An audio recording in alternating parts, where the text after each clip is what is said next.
Hi, all you SPMEs out there.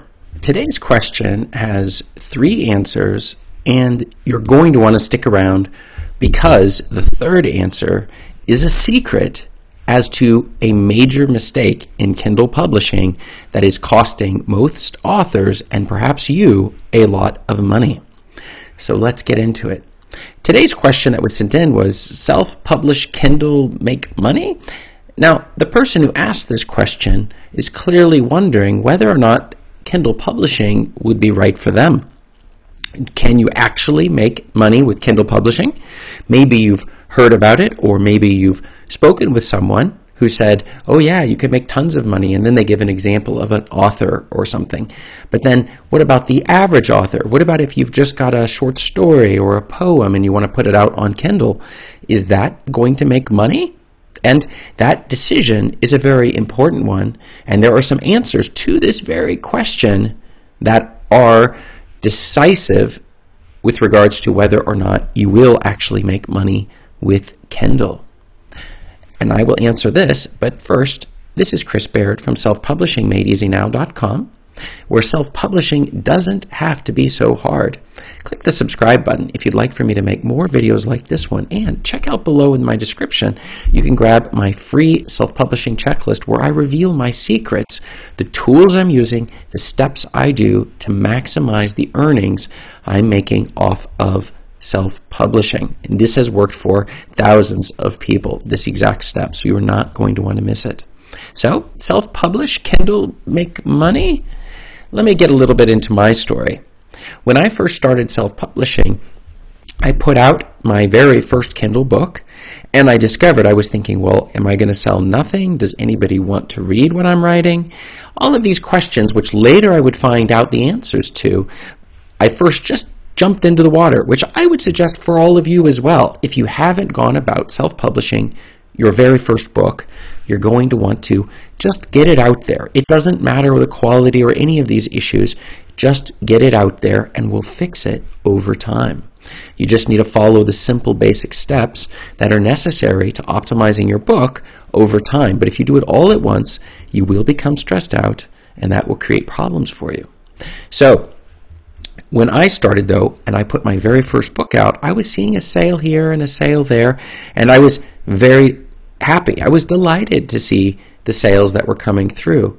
But then the question was, well, I can't live off of $1 here or $2 there, because keep in mind, if your self-published book is selling for $3, which is what Amazon wants, $3 to $10 for your Kindle books, that gives you a 70% royalty rate, then you're not going to be making really that much money, because if you're only getting $2 a sale, I mean, how many sales does it take in order to get your money back? And that's one of the reasons why where you go about getting it formatted and the covers and stuff can have a big impact on how quickly you could recoup the money that you've invested into your Kindle books. And this is something that a lot of people just don't understand. But over a series of years, I began to learn the secrets to self-publishing, and especially with Kindle, that resulted in maximizing the number of sales I was making. And I'm going to cover that a little bit in the answer. So, self-publish, Kindle, make money? Let me get into the answers for today. The first is, according to The Guardian, the average author earns around $1,000 per year. That means for all of the books that they have out there, they're only earning $1,000, which is absolutely terrible. And keep in mind, we're not talking just their Kindle books, because their Kindle books are probably less than half of that, assuming they have paperbacks. So maybe only a couple $100, maybe for their Kindle books. I personally believe that these people are probably making like $100 a year, or maybe $50 a year, or something even less than that. And if you look at the money that they've invested into those Kindle books, what you will discover is that they're going negative, because they invest, you're paying too much money for your cover and your formatting and your editing. You could be thousands of dollars into your book, whereas I would suggest getting only a couple $100, $300 to $500, $600 into each book, not $5,000, $10,000, because it would take you decades to earn that money back. So that's the first thing you're definitely going to want to consider. with your Kindle books. But keep in mind, $1,000 a year, and if you spent $5,000 to get each book out or something, well then of course you're going to take a loss. The next thing is you're going to want to optimize your books, and that's a little bit what I was discussing before. We need to make sure we're publishing books in a hungry market. That is to say, a market where people, they want to hear what you have to say, and they're willing to invest the money that it takes to go about doing that. Okay, so that you're putting stuff out there and you see there's lots of sales on these books. I use a tool called KDSpy. You can find my affiliate link below in the description, and it will show you exactly how many sales. So when you say do a search on a keyword, let's say puppy training, for example, okay, and we can come up and we see how many books in the top 100 or 20, I'd say top 100 books are in the top 100,000 basic sales rank for Kindle for that book keyword, you see? And then we look at that number, and then what we want to do is, I generally look at the top 20 books, okay? And then you would have how many of those in the top 100,000 for that search term, and then we can see how many puppy training books exist on the market.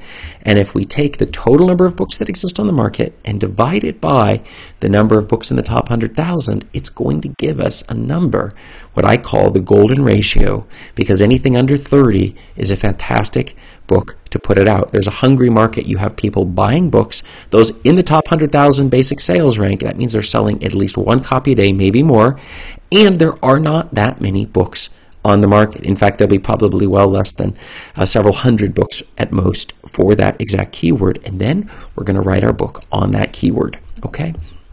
So we're making sure that the market is hungry, there are not many books, and they're buying the ones that are on that market.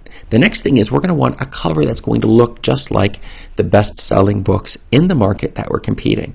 Our readers have already told us what they want to buy, so the best sellers, of course, are going to be where we start. How long are those books? How many reviews do those books have? These are the things we're going to want to get. What type of descriptions are they using?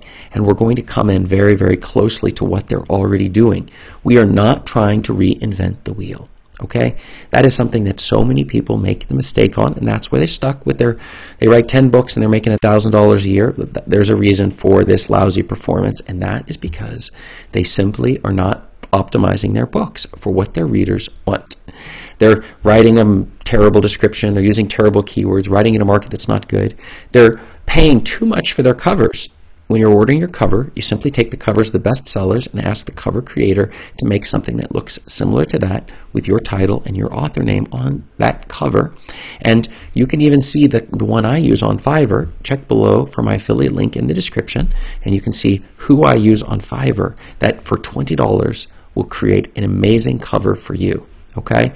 No questions asked. It's going to be a fantastic cover for your book, and you're going to see the sales coming in. Just the cover alone will generate the sales. If you're in a good market and you have a great cover, that alone, that then gets them to read the title, and hopefully the title also is a little bit similar, using similar keywords that are used within the best sellers, okay? And then a similar description. And our book should be about the same length that they're doing, but that's not as important. You're going to break it down into chapters when they look through see through the book, the previous thing, that when they're looking into the book to see what it looks like, that the table of contents tells them what to expect, and you're going to deliver on that value. This is the key secrets involved. Well, the keys on this one here. But the thing is, and this is the secret answer for today, it is that Kindle is just the start. In fact, I make the vast majority of my money through paperbacks, hardback books, and audiobooks. That combination makes maybe 75% of my sales. But the Kindle books can lure people in. They see you have a Kindle book, and you have to have a Kindle book if you want to put your audiobook on ACX Audible. Okay, so that's another thing a lot of people don't realize. And so Kindle books are they're the easiest place to get it. And also, if let's say we're selling a paperback for $20 and our Kindle book is at $2.99, they're going to see a slash through the price and say, look, it's like 90% or 80%. I'm terrible on the math side here, but 80% off or whatever it is. And that might tempt them to get the Kindle book, or they'll be tempted by the Kindle book first, but then they'll be, wait a second, you've got an audiobook, or you have a paperback or hardback version of this book. Maybe I should go for those instead. And people have their favorite formats they want. And so by having it in those different formats, maximizing your total distribution, your Kindle book can actually be used to generate traffic to sell those other books. And in fact, that is in fact what happens. I run ads against the Kindle books. I run ads against the paperback books. Sometimes they click on the Kindle book, they see I have a paper book, and then they buy it. And they'll see the markdown on the price, right? The slash through that high price for the paperback. And then that will sometimes tempt them just to start coming onto the page and seeing what options are available, and then they will make the purchase. And this, my friends, is how we not only make $1,000 a year, but make a lot more than $1,000 a year. And also by controlling the prices on our books, what we're going to be able to do is we're going to be able to ensure that we're maximizing the total number of sales that we're getting, and we're going to recoup the money quickly. 2 to 3 months, I want all the money back that I invested in the book, and after that, we start developing our long tail of book after book after book, forming this nice stream of pearls, a tail that goes as long as possible. For me, I have over 185 books out there, each one, selling a little bit here, a little bit there each day. I don't know which platform it's going to sell on. I don't know which of my readers is going to like it best. It's a tough call. But the fact is that over time, these books are going to make the sales that are necessary to start building up and helping your business grow. And this is the key to really maximizing your sales on Kindle. Self-published Kindle, make money? Why don't you tell me what you found below in the comments? I respond to 100% of the comments, and check up above me here for more video answers to your self-publishing questions. Thanks.